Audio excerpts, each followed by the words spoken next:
Približavamo se nekim triatloncima. I Dunja, jesi spremna za prvi triatlon? Spremna. Ti šteo za 100. Evo, tu je jedan. Gel, treba mi.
Ajmo Dunja, sad ide lakši dio. Ajde, sad stiži.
Ajde Dunja!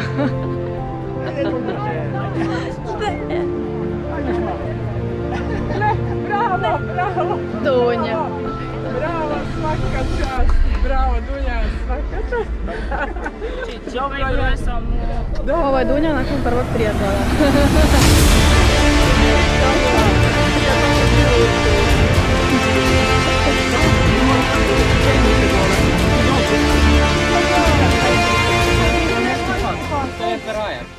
Dunja je završila prvi, ali sad pitanje je bude prvi i zadnji ili bude još?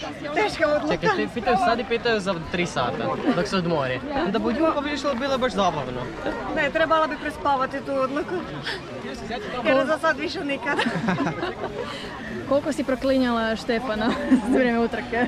Ne, plivanje mi je bilo okej. Odmah su mi se novčane zamogle, ali sam isplivala. Bajk super. Ne, deda je samo tu za menom.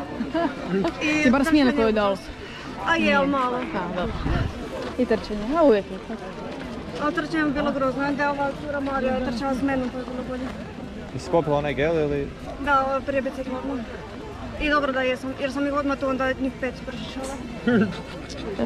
To je dobra reklama. A koji je to gel bil? For endurance.